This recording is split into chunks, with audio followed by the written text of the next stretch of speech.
माजी पंतप्रधान स्वर्गीय अटल बिहारी वाजपेयीजी यांचा स्मृती दिन आहे. अटलजींचं एक वाक्य फार महत्वाचं आणि मौलिक आहे. ते असं म्हणतात कि भारत ये सिर्फ जमीन का टुकड़ा नहीं बल्कि वो जीता जागता राष्ट्रपुरुष है और यहाँ का कंकड़ कंकड़ शंकर है. याचा अर्थ वरती त्या हिमालयाच्या उंच हिमशिखरापासून ते खाली दक्षिणेला तीनही सागर एकत्र येऊन ज्या भारत भूमीला कन्याकुमारीच्या टोकावरती ज्या मातेचं पद प्रक्षालन करतात त्या कन्याकुमारीच्या टोकापर्यंत या देशाच्या कणाकणात शंकराचं अस्तित्व सामावलेलं आहे.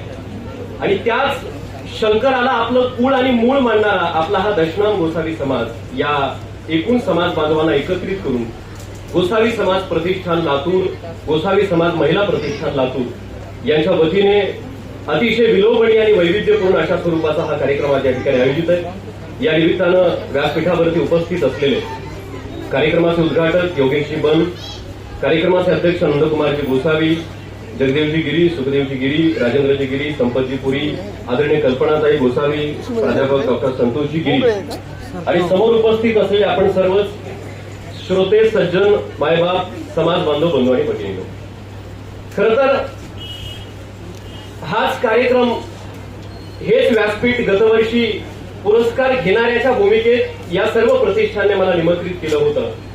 पण यावर्षी हाच कार्यक्रम आणि याच व्यासपीठावरती पुरस्कार देणाऱ्याच्या भूमिकेतून येत असताना मला मनापासून आनंद होतोय. त्याबद्दल मी सर्व आयोजकांचा, आपल्या सर्वांच्या जोरदार टाळ्यांच्या गजरात मनापासून आभार, अभिनंदन आणि कौतुक व्यक्त करणं या ठिकाणी महत्वाचं समजतोय. गोसावी समाज प्रतिष्ठान लातूर आणि सगळ्या सहकार्याने एकत्रित येऊन अनेक दिवसांची मेहनत घेत धडपडीतून हा कार्यक्रम उभा केलाय. आणि या कार्यक्रमाला प्रचंड आणि भरघोस अशा स्वरूपाचा प्रतिसाद राज्यभरातल्या आपल्या सगळ्या समाज बांधवांनी दिल्याचं या ठिकाणी आपल्या लक्षात घेत आहे.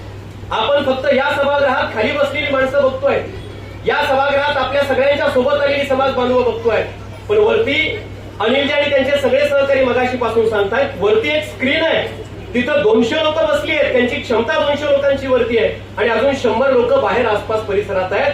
लोकांना एकूण सभागृहात सुद्धा बसण्यासाठी जागा उपलब्ध नाही. इतका उदंड प्रतिसाद सगळ्या समाज बांधवांनी दर्शवला. याचा अर्थ आपला समाज एकत्रित येण्याची भावना आपल्या अंतःकरणात जपतोय, जागृत होतोय. याही बद्दल समाज बांधवांचं कौतुक आणि अभिनंदन करणं मला वाटतं महत्वाचं. आज समाजातल्या गुणवंत विद्यार्थ्यांचा गुणगौरव या गोसावी समाज प्रतिष्ठानच्या वतीने या ठिकाणी होतोय. समाजातील कर्तृत्ववान तरुणांचा, समाजातील कर्तृत्ववान व्यक्तिमत्वांचा सन्मान पुरस्कार देऊन या कार्यक्रमाच्या निमित्ताने या ठिकाणी होतो. ही अतिशय महत्वाची गोष्ट आणि हे समाजात घडणं सगळ्यात जास्त गरजेचं आहे. कारण मदर तेरेसांचं एक वाक्य आहे. मदर तेरेसा असं म्हणायच्या, या जगात आणि या देशामध्ये अन्न पाण्या वाचून तडफडून मरणाऱ्यांची किंवा अन्न पाण्या वाचून मरणाऱ्यांची संख्या जेवढी आहे त्यापेक्षा कैक पटीनं आपण केलेल्या उत्तम कामगिरीबद्दल आपल्या पाठीवर कौतुकाची थाप देणारं कुणीच नाही. यामुळे मनात पुढत मरणाऱ्यांची संख्या जास्त आहे. म्हणून मदर तेरेसांचं वाक्य आहे, ते असं म्हणतात, या कारणास्तव एखाद्या भुकेलेला किंवा पाण्यानं व्याकुळलेल्या माणसाला अन्न पाणी देणं हे जितकं महत् पुण्य आहे, त्याहीपेक्षा जास्त पुण्यप्रद कार्य एखाद्या कर्तृत्ववान व्यक्तीच्या, गुणवंताच्या पाठीवर कौतुकाची थाप देणं हे आहे. आणि ते पुण्याचं कार्य आज या प्रतिष्ठानच्या वतीनं होत आहे. याही बद्दल कौतुक आणि अभिनंदन करणं मला वाटतं अतिशय महत्वाचं आहे. खरं तर अशा वेळेत बोलण्यासाठी प्रतिष्ठाननं मला उभं केलं आहे की तुम्ही आणि मी, आपल्या दोघांच्या मध्ये भूक नावाची एक मोठी समस्या आता उभी राहिलेली आहे. आणि या समस्येनं आता एकूणच या चक्रव्यूहात मला पकडलंय. अशा परिस्थितीत अनिलजी आणि त्यांच्या सगळ्या सहकाऱ्यांचं म्हणणं अजून 2 तास तुम्ही बोललं पाहिजे. अशा चक्रव्यूहात आपल्या सगळ्यांशी संवाद साधताना मला मनापासून या ठिकाणी आनंद आहे. खरं तर सगळ्या समाज बांधवांना एकत्रित करायचं, या समाजाला एकत्रित करून काहीतरी चिंतन झालं पाहिजे, विचार मंथन झालं पाहिजे आणि त्यातून समाजाच्या उन्नतीचा मार्ग आपल्या सगळ्यांना सापडला आणि गवसला पाहिजे. ही निरपेक्ष भावना या प्रतिष्ठानच्या, या कार्यक्रमाच्या आयोजनाच्या पाठीशी असल्याचे आपल्याला दिसायला लागते. आज आपला समाज या जाणीवेतून एकत्र येतो, एका चांगल्या विचारानं, चांगल्या दिशेनं मार्गक्रमण करण्याचा प्रयत्न करतो. हीच गोष्ट मला वाटतं फार मूल्यवर्धक आणि फार आनंदाची आणि महत्वाची असल्याचे आपल्या लक्षात येईल. नाहीतर बाहेर समाजात चित्र अतिशय विदारक आणि व्याकुळ अशा स्वरूपाचं करणारं चित्र आहे. कौतुक या सगळ्या टीमचा. आपल्याला वेळ मिळत नाही, पण ही सगळी माणसं आपला अमूल्य वेळ देऊन महिनाभर राज्यातल्या वेगवेगळ्या जिल्ह्यांमध्ये फिरतात, अनेकांना निमंत्रण देतात, प्रत्येकाचा पाहुणचार करतात आणि प्रत्येकाला इथं येऊन त्याचा सन्मान करण्याची भूमिका ते पार पाडतायत.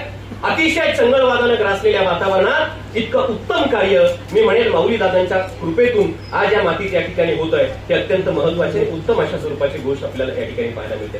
समाजात काय वातावरण आहे, माझ्या समाज बांधव बंधू भगिनींनो, कशा स्वरूपाचं विधान, कशा स्वरूपाचं चित्र आहे. मी एक उदाहरण नेहमी सांगत असतो. मध्ये नोटबंदी झाली, तेवढी बँकांच्या दारात आम्हाला उभं राहावं लागलं. भया मोठ्या रांगेत एका महत्वाच्या बँकेच्या दारात नोटा बदलून घेण्यासाठी मी माझ्या कुटुंबियांच्या समवेत उभा आहे. अशा परिस्थितीमध्ये बराच वेळ झाला. दुपारी सूर्य डोक्यावर ज्वाळेचे लोट ओकायला लागला आणि भूक लागली. आता काय खावं हा प्रश्न आहे, काय खायचा हा प्रश्न आहे. अशा परिस्थितीत अचानक कानावरती एक आनंद देणारा आवाज आला आणि तो आवाज असा होता, शेंगा घ्या शेंगा, गरम गरम भाजलेल्या शेंगा. एक वृद्ध बाबा डोक्यावर टोपली घेऊन शेंगा विकायचं काम करत होते. मी त्यांना जवळ बोलावलं, खिशातले 10 रुपये काढले, त्यांच्या हातात टेकवले, 10 रुपयांच्या शेंगा घेतल्या, शेंगा खायला लागलो. शेंगा खाऊन संपल्या, पोटातली भूकही शमली. आता माझा बँकेत नंबर रांगेत जवळ येत होता आणि त्याच वेळी प्रश्न असा पडला, शेंगांची टरफलं कुठं टाकायची. कारण बँकेचे सुरक्षा रक्षक आजूबाजूला उभा आहे, भिंतीवर लिहिलं इथे घाण करू नका. आणि त्यावेळी माझ्या पाठीमागचे एक काका केळी खात होते. मी त्यांना म्हटलं, का हो काका, ही शेंगांची टरफलं टाकायची, तुम्ही केळी खाल्ली, सांगा बरं कुठं टाकू. ते म्हणाले, बाळा एवढा विचार काय करतोय, अरे टाक समोरच्याच्या खिशात. मी म्हणलं, समोरच्याच्या खिशात. ते काका मला म्हणतात, एवढा वेळपासून केळी खातोय, सांगती तुझ्या खिशात टाकतोय, तुला कुठे कळालं. याचा अर्थ हे वास्तव आहे. समाजातल्या अनेक स्तरांमध्ये याची साल्टी त्याच्या खिशात, त्याची टरफलं याच्या खिशात, इतकं विदारक चित्र असताना आपण एक उत्तम, उन्नत आणि एका अत्यंत मंगलमय विचाराला घेऊन मार्गक्रमण करतो आहोत. आणि तोच आपला विचार आहे, तीच आपली परंपरा आहे, तीच आपली संस्कृती, हे आपण लक्षात घेणं मला या ठिकाणी वाटतं गरजेचं आहे. आज इथं गुणवंतांचा सन्मान होतो आहे. काही कौतुकास पात्र असणाऱ्या तरुणांचा, काही व्यक्तींचा गौरव आपण सर्वजण या कार्यक्रमाच्या निमित्ताने करतो आहोत. या लोकांचा गौरव का करायचा, या सर्वांचा सन्मान का करायचा, यांचा सन्मान का महत्वाचा आहे, कारण हीच समाजाची शक्ती आहे. स्वामी विवेकानंद असं म्हणायचं अनिलजी, स्वामी विवेकानंदांचं वाक्य की तुम्ही तुमच्या समाजातल्या तरुणांच्या ओठावरचं गीत मला सांगा, तुमच्या समाजाचं गीत मी तुम्हाला सांगेल.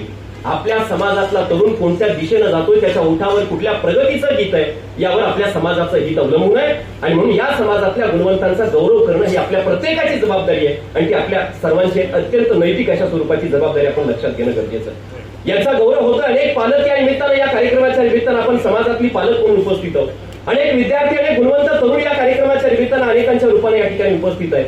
आज अनेकांचा व्यासपीठावरती सन्मान होताना त्यांच्या गळ्यात एखाद्या हाराची माळ पडते किंवा त्यांच्या हातात एखादं सन्मान चिन्ह ज्यावेळी टेकवलं जातं, आई वडिलांच्या साक्षीनं त्यांचा सन्मान होतो. पाहणाऱ्या अनेकांना वाटतं त्याच्यासाठी किती कौतुकाचा क्षण आहे, त्याच्यासाठी किती आनंदाचा क्षण आहे, त्याच्या परिवारासाठी किती सुखाचा, समाधानाचा क्षण आहे. पण तिथपर्यंत येण्यासाठी, तो क्षण अनुभवण्यासाठी कष्ट, मेहनत नावाची प्रक्रिया आणि प्रोसेस मधून तो प्रत्येक व्यक्ती गेलेला असतो. त्यावेळी त्याचा तो सन्मान इथे होत असतो. याची जाणीव मात्र कोणालाही होत नाही, लक्षात घेणं गरजेचं. आपल्या समाजातले अनेक तरुण या गुणवंतांच्या यादीत यावायचे असतील तर त्यांना सुद्धा या व्यासपीठावरती येऊन सन्मान स्वीकारण्यानं तिथपर्यंत येण्यासाठी जी मेहनत आणि प्रक्रिया, कष्ट नावाची केली असेल, ती समजून घेणं आणि त्या दिशेतून, त्या प्रक्रियेतून जाणं गरजेचं आहे. विन्स्टन चर्चिल म्हणायचे, संधी ही चोर पावलांनी येत असते. चोर पावलांनी आलेली संधी ज्याला योग्य वेळी ओळखता आली, त्या संधीचं सोनं करता आलं, तो माणूस आयुष्यात यशस्वी झाला.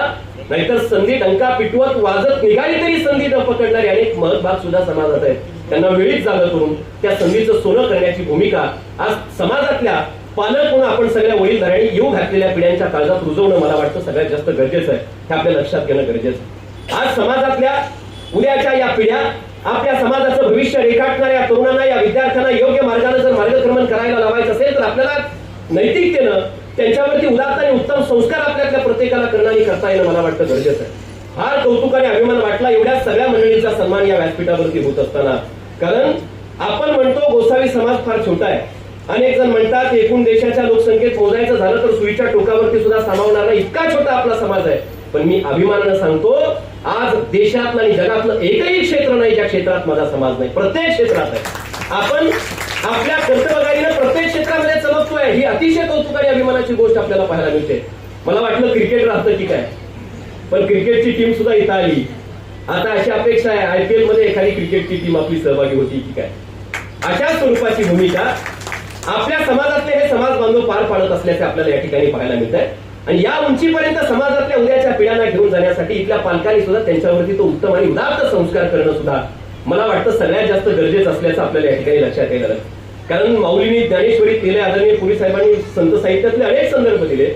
माऊली म्हणतात, संस्कार व आकार वर्तते एक वडील जे वर्तती ते आहे अनुष्ठिती सामान्य सगळं. पालक वडीलधारे म्हणून घरात जसं वर्तन आमचं असतं त्यावरती आमच्या उद्याच्या पिढ्यांचं भवितव्य अवलंबून असतं. आणि म्हणून तुमच्या वर्तनावरती, आपल्या वर्तनावरती आपल्या समाजाची दिशा अधोरेखित होणार आहे, आपल्या समाजाची दिशा ठरणार आहे. आणि म्हणून कुटुंबातलं, घरातलं आपलं वर्तन सुद्धा सगळ्यात जास्त महत्वाचं असतं, लक्षात घ्या. आज अनेक ठिकाणी आपण पाहतो, ताईंनी मगाशी मोबाईलच्या बाबतीतली एक गोष्ट सांगितली, या पिढीला उत्तमतेने घडण्याच्या बाबतीत अडथळा ठरत असलेली गोष्ट जर काय असेल तर आम्ही आमच्या लेकरांच्या हातात अल्पवयात देत असलेला मोबाईल ही सगळ्यात मोठी अडचण आपल्याला पाहायला मिळते. गावोगावी व्याख्यानाला जातो त्यावेळी आपल्या समाजातील अनेक लोक भेटतात, अनेकांचा आग्रह असतो, चहा घ्यायला घरी चला, चहा घ्यायला घरी चला. एका गावात व्याख्यान झालं आणि समाजातल्या एका व्यक्तीनं घरी चहा घ्यायला बोलवलं, चहा घ्यायला घरी गेलो. 6 वर्षाचं लेकरू होतं. त्या गोंडस लेकराला पाहून फार आनंद वाटला. त्याला जवळ बोलावलं, म्हटलं हे बाळा बस. त्याच्याशी गप्पा करायला लागलो. आई किचन मध्ये चहा करत होती. मी त्याला त्याचं नाव विचारलं, त्यानं आनंदानं त्याचं नाव सांगितलं. वडील म्हणतायत आमचा मुलगा खूप हुशार आहे. मी त्याला विचारलं, सांग बरं बाळा तुला काय काय येतं.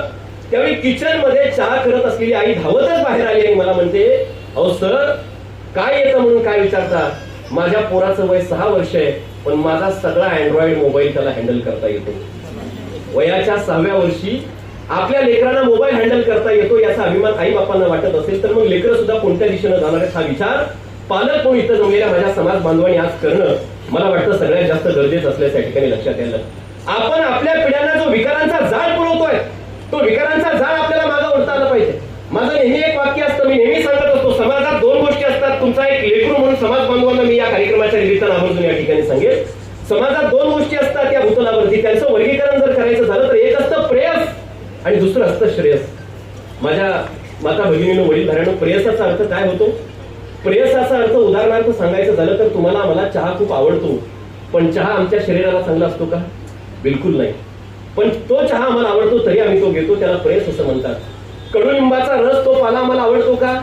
नाही आवडत आम्हाला, पण तो आमच्या शरीरासाठी चांगला असतो, त्याला श्रेयस असं म्हणतात. कल्पना करा, समाजात प्रेयस असणाऱ्या किती गोष्टी आहेत, समाजात श्रेयस असणाऱ्या किती गोष्टी आहेत. आज प्रत्येकानं चिंतन करणं गरजेचं आहे. आमच्या लेकराच्या तात्पुरत्या सुखापायी, त्याच्या तात्पुरत्या समाधानापायी, त्याला तात्पुरता आनंद मिळावा यासाठी आम्ही त्याच्या पावलांचा प्रवास श्रेयसाकडून काढून प्रेयसाच्या दिशेने घेऊन जातोय.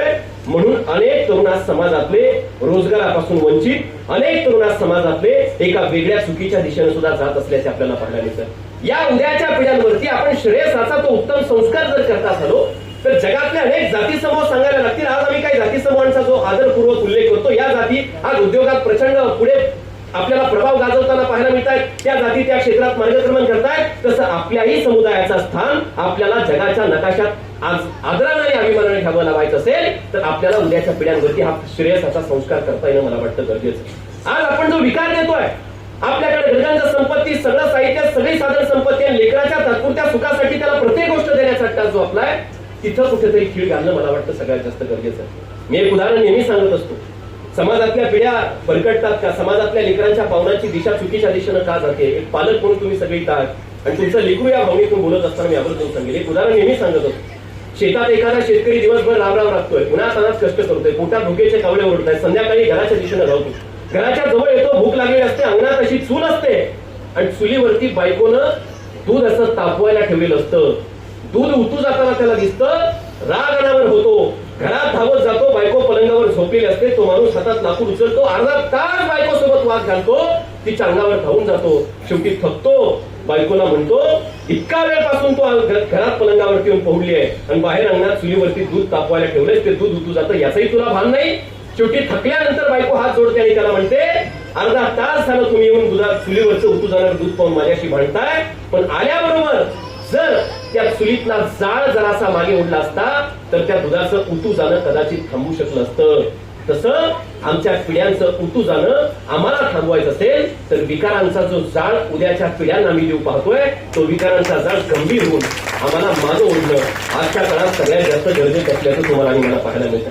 मी आपला अधिकचा वेळ घेणार नाही, पण महत्वाच्या गोष्टी बोलत असताना संस्कार ही सगळ्यात महत्वाची गोष्ट आहे. समाजाच्या जडणघडणीमध्ये, एखाद्या समाजाच्या प्रगतीमध्ये, एखाद्या समाजाच्या उत्तमतेच्या मार्गक्रमणाच्या दृष्टिकोनातून त्या समाजातला एक वरिष्ठ आणि वडीलधारा वर्ग त्या समाजातल्या येऊ घातलेल्या पिढ्यांवरती कसा संस्कार करतो यावरती त्या समाजाचं मोठेपण ठरत असतं आणि यावरती त्या समाजाचा उद्याचा इतिहास लिहिला जात असतो हे आपण लक्षात घेणं गरजेचं आहे. छत्रपती शिवाजी महाराजांचा आदरपूर्वक मगाशीपासून या कार्यक्रमात उल्लेख होतो. छत्रपती शिवाजी महाराजांसारखं व्यक्तिमत्व घडलं कशाच्या बळावरती, काय होतं.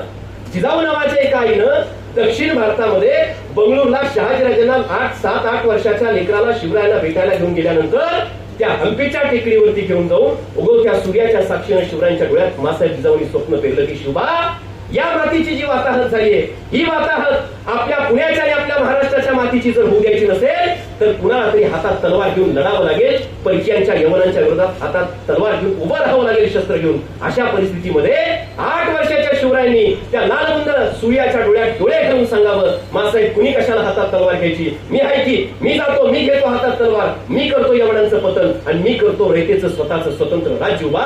हा संस्कार आणि हा विश्वास आणि हे स्वप्न एका जिजाऊ नावाच्या आईने शिवरायांच्या डोळ्यात रुजवलं. शिवरायांनी स्वतःचं स्वराज्य निर्माण केले लक्षात ठेवा. आणि म्हणून लेकरांच्या डोळ्यामध्ये आपण अल्पवयात कुठली स्वप्न रुजवतो, कशा स्वरूपाचा विचार रुजवतो, यावरती आपल्या लेकरांचं आणि आपल्या समाजाचं भविष्य अवलंबून असतं. आणि म्हणून तो उत्तम आणि उदात्त संस्कार आपल्याला करता येणं मला वाटतं गरजेचं आहे. इथं काही वडीलधारे सुद्धा आहे. बापानं लेकरांना काय द्यायचं असतं, बाप म्हणून आपण आपल्या लेकराला काय देतो. पोरानं 10वीला गेल्यानंतर सांगितलं माझ्या मित्राकडे ₹1,00,000 मोबाईल आहे. बाप म्हणतो आपल्याकडे काय कमी आहे, आपण तुला ₹2,00,000 घेऊन देऊ. हे देणं गरजेचं नाही, बापानं काय देणं अपेक्षित आहे. एकदा डॉक्टर बाबासाहेब आंबेडकर, छत्रपती शिवाजी महाराज या माणसांचा गौरवानं आपण उल्लेख करतो ना, या माणसांच्या बापाने काय दिलं हो त्यांना ते आम्हाला देता येणं गरजेचं आहे. शहाजीराजांना भेटून 8-9 वर्षाचे शिवबा ज्यावेळी पुण्याकडे निघाले, 1-2 महत्वाच्या गोष्टी दिल्या होत्या अनिल भाऊ. शहाजीराजांनी 2 महत्वाच्या गोष्टी दिल्या होत्या. प्रत्येक बापानं आपल्या काळजावरती या कोरून ठेवून आजच्या काळात उद्याचा समाज घडवताना गरजेचे आहे. शहाजीराजांनी शिवरायांना 2 महत्वाच्या गोष्टी दिल्या. त्यातली पहिली गोष्ट होती प्रतिपश्चंद्र रेखे वर्धिष्णुर विश्ववंदिता शहा सुनो शिवसैशाय मुद्रा भद्राय राजते. प्रतिपदेच्या चंद्रपुरी प्रमाणे कले कलेनं शहाजीराजांचा पुत्र शिवरायांचं राज्य वाढावं हा आत्मविश्वास देणारी, नेत्रांसमोर राहावी हा विश्वास दर्शवणारी राजमुद्रा दिली. त्यागाचं, क्रांतीचं, समतेचं, वारकऱ्यांचं, साधूंचं प्रतीक असलेला भगवा ध्वज दिला. 2 गोष्टी घेऊन महाराष्ट्रात आले.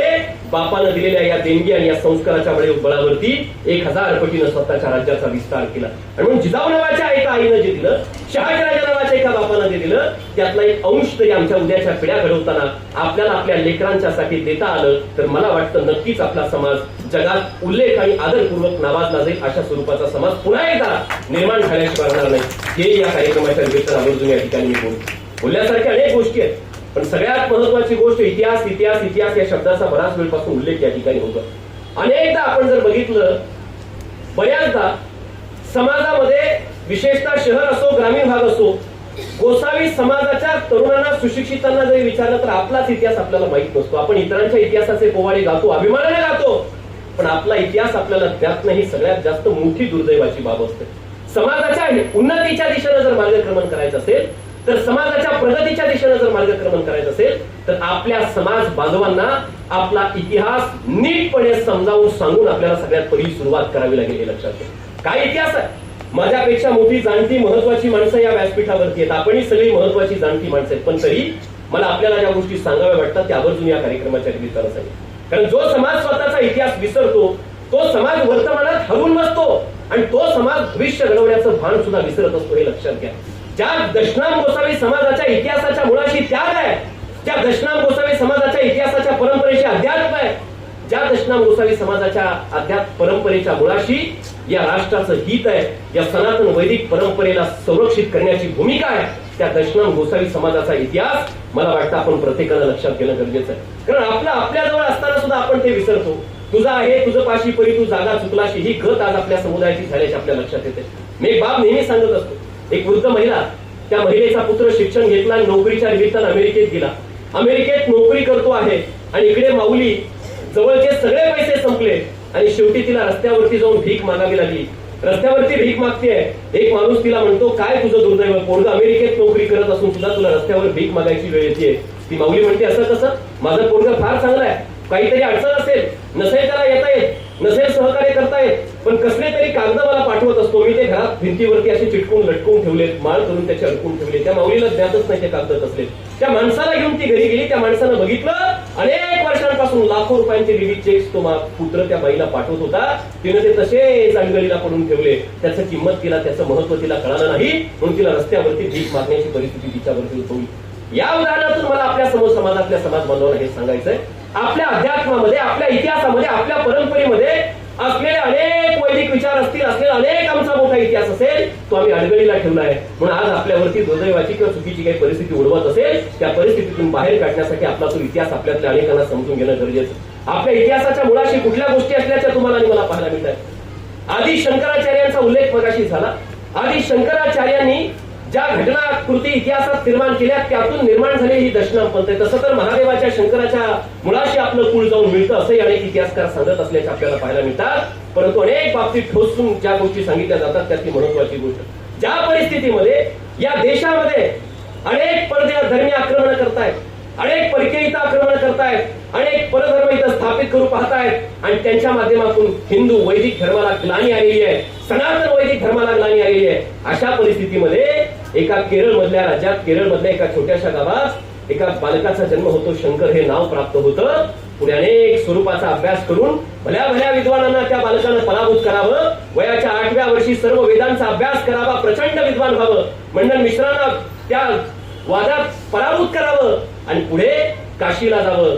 काशीला जाऊन या देशाचं चित्र पाहिल्याच्या नंतर या देशातला हा वैदिक हिंदू सनातन धर्म जो आहे तो कुणी स्वतःला वैष्णव म्हणताय, कुणी स्वतःला शैवपंथी म्हणताय, कुणी कुठल्या एका पंथात विभागताय, कुणी कुठल्या पंथात विभागताय.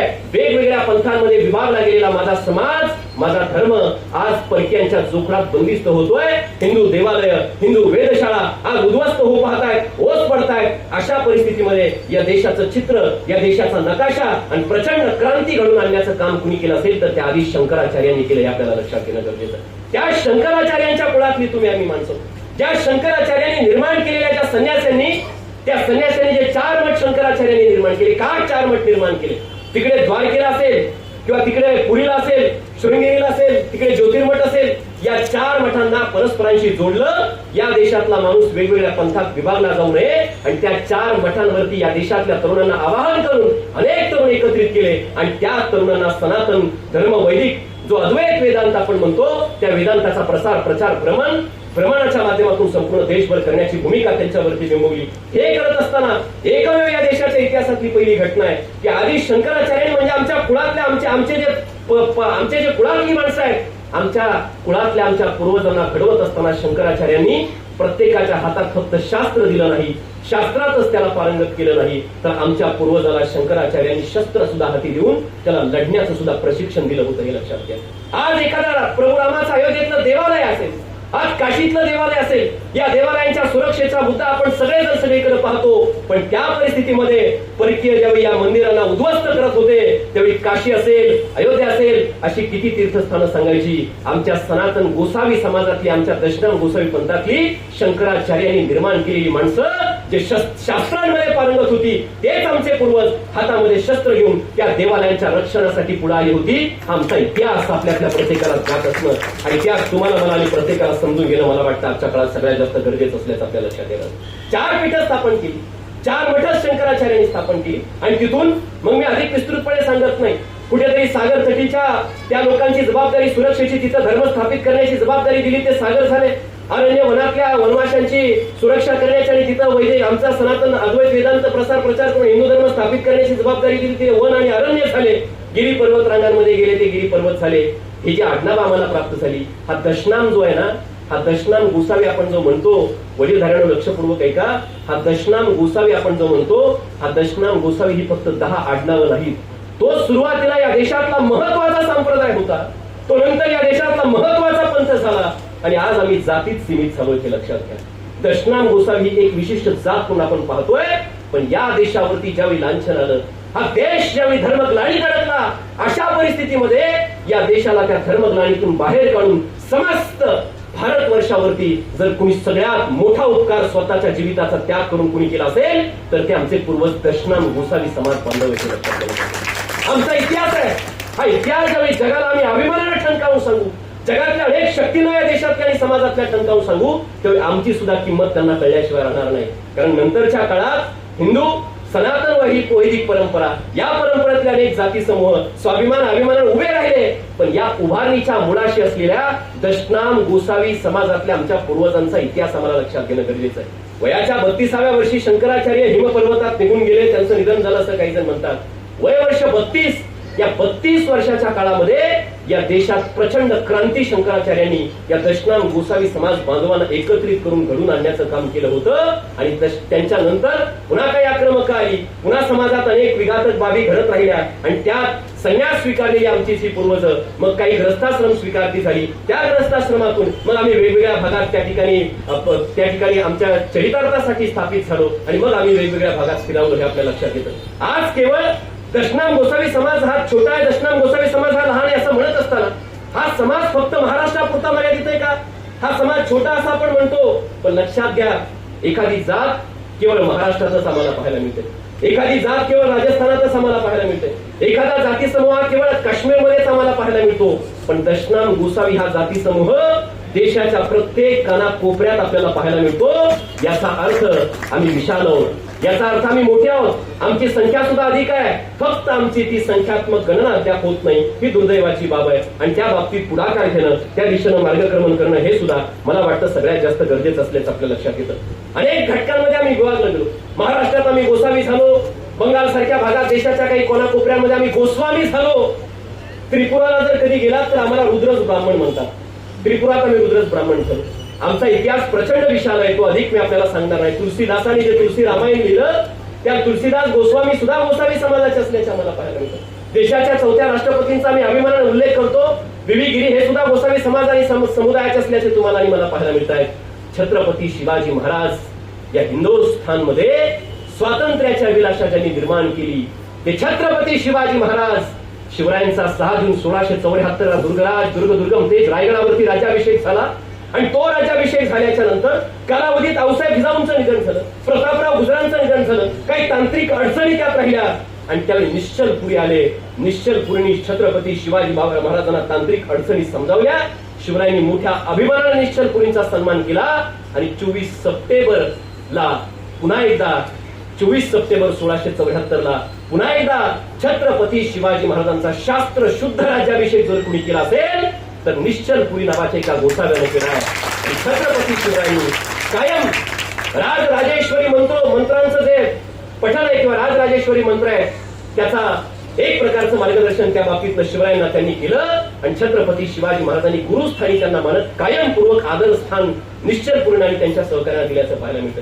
निश्चलपुरीसाठी रायगडाच्या परिसरात दिलेले घरं किंवा वाड्या आपल्याला पाहायला मिळतात. त्यांच्या सहकार्यांसाठी दिलेला वाडा त्या रायगडाच्या परिसरात आज अतिशय दुर्दैव अवस्थेत आपल्याला पाहायला मिळतो. आपल्या या इतिहासाचं जतन करणं मला वाटतं ही आपल्या प्रत्येकाची जबाबदारी असल्याचं आपल्या लक्षात येतं. आज हा महाराष्ट्र आणि या महाराष्ट्रात वर्तमान काळामध्ये आज आपल्याला ज्ञानाच्या गंगेत न्हालेला तृप्त भक्त म्हणून संतांकडे पाहावं लागतं. ही संतांची भूमी आहे, पण आधुनिक कालखंडामध्ये संपूर्ण महाराष्ट्रावरती आपला प्रभाव टाकेल एवढी क्षमता ज्यांच्या नम्रतेत सामावलेली होती ते चाकरवाडीचे आमचे हरिभक्त परायण माऊली दादांचं स्मरण सुद्धा आपल्याला करता येणं गरजेचं आहे. कारण वर्तमान परिस्थितीमध्ये महाराष्ट्राच्या संत परंपरेत आदरपूर्वक गोसावी समाजातल्या या माऊली दादांसारख्या व्यक्तिरेखेचं संतांचं नाव आपल्याला घ्यावं लागतं. आज कधीतरी आपण समाज बांधवांनी श्री क्षेत्र चाकरवाडीला जाऊन माऊली दादांच्या समाधी स्थळावरती आपला माथा टेकवल्याच्या नंतर तिथं झालेला तो सगळा एकूणच विकास आपण पाहिल्याच्या नंतर आणि आपल्या समाजातलं एखादा संत व्यक्तिमत्व आज किती पूजनीय आहे हे पाहिल्याच्या नंतर आपल्या समाजाची जाणीव, आपल्या समाजाची उंची आपल्या लक्षात आल्याशिवाय राहत नाही. आपल्या लक्षात घ्यावं लागेल.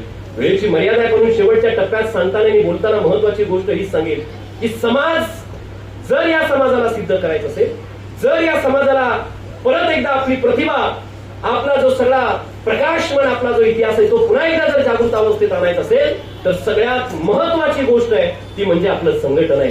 हाताची ही मूठ एकतेनं वज्रमुठासारखी एकसंघ होणं मला वाटतं सगळ्यात जास्त गरजेचं आहे. लक्षात घ्या. आणि त्यासाठी स्वतःचा प्रकाश स्वतःला निर्माण करावा लागेल. मगाशी बोलताना कोणीतरी उल्लेख केला की कोण आमदार कोणाच्या ओळखीचे. आपण इतरांच्या ओळखीवरती अवलंबून राहणं आता गरजेचं नाही. इतरांच्या खांद्यांवरती आणि इतरांच्या वरती कुबड्याचा आधार घेणं आता आम्हाला गरजेचं नाही. आमचा प्रकाश आम्हाला निर्माण करावा लागेल. मी एक उदाहरण कायम सांगत असतो. डोळे नसलेला एक माणूस आहे, रस्त्यानं चालायचा, अचानक कुणाला तरी जाऊन धडकायचा. एका माणसाला त्याची दया आली, त्याला वाटलं याला डोळे नाही, त्याच्या हातात कंदील देऊयात. त्यानं त्याच्या हातात कंदील दिला, त्याला प्रकाशाचा उजेड लावण्यासाठी कंदील दिला आणि सांगितलं तू येत्या जात्या माणसाला धडकत राहतो, हा कंदील घेऊन तू रस्त्यानं चालत जा. तो रस्त्यानं चालायला लागला आणि चालत असताना अचानक त्याची एका व्यक्तीसोबत धडक बसली आणि तो व्यक्ती हातात कंदील असलेला आंधळा व्यक्ती, दृष्टीहीन व्यक्ती त्या माणसावरती खेकसला, ओरडला आणि म्हणतो अरे मला देवाला डोळे डोळे दिले नाहीत, पण तुला तरी डोळेच आहेत की अंधारात चालताना माझ्या हातातला निदान कंदील तरी बघायचा होता, उजेड तरी बघायचा होता. तेवढी त्या माणसानं सांगितलं की साहेब तुम्हाला डोळे नाहीत, तुमच्या हातात कंदील आहे, म्हणून तुम्हाला वाटत असेल की मी तुम्हाला येऊन कसा धडकू शकतो, पण एक लक्षात ठेवा तुमच्या हातात नुसता उजेडाचा कंदील आहे, त्यात उजेडच नाही, त्यात सगळा अंधार असेल तर तुम्ही मला कसे दिसणार. तसं इतरांनी आम्हाला दिलेला उष्णा प्रकाश हा आम्हाला कायमस्वरूपी पुरू शकत नाही. आम्हाला आमचा प्रकाश निर्माण करावा लागेल आणि तो आमचा प्रकाश आमच्या समाजातले हे सगळे कर्तृत्ववान व्यक्ती एकत्रित येऊन निर्माण करतील अशी अपेक्षा आहे. कारण आपण पुढे जात असताना मागे वळून बघणं आपली जबाबदारी असते. आपल्या जडणघडणीमध्ये आपल्या समाजाचं मोलाचं महत्वाचं योगदान असतं. त्या सामाजिक परिस्थितीत आपण राहिलेलो असतो. आपलं सोशलायझेशन आपलं सामाजिकीकरण होत असताना त्या समाजाने आपल्यावरती उपकार केलेला असतो आणि त्याची जाण मला वाटतं आपल्यातल्या प्रत्येकाला असणं, प्रत्येकानं पार पाडणं ही सगळ्यात जास्त गरजेचे आहे. जसं एका कवीने लिहिलंय, ज्यांची बाग फुलून आली त्यांनी 2 फुलं द्यावी, ज्यांचे सूर जुळून आले त्यांनी 2 गाणी द्यावी, आणि आभाळा एवढी उंची ज्यांची त्यांनी थोडे खाली यावे, मातीत मळले आयुष्य ज्यांचे त्यांना थोडे उचलून घ्यावे.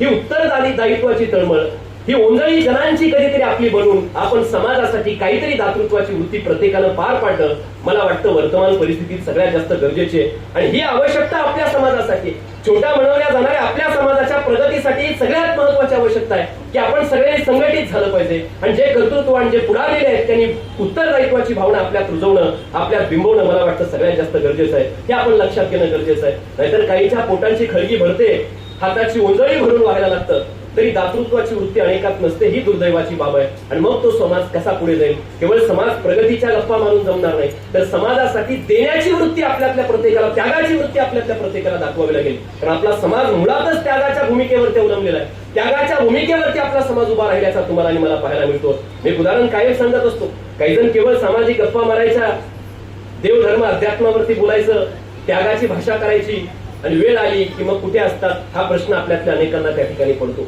कायम एक उदाहरण मी सांगत असतो. एक दुकानदार, मोठा व्यावसायिक झाला, दुकान समाजाच्या बळावरती समाजाच्या भागात त्याने निर्माण केलं. मोठा व्यावसायिक झाला, हजारो करोडो रुपये त्यातून कमावले, घर चरितार्थ भागवला.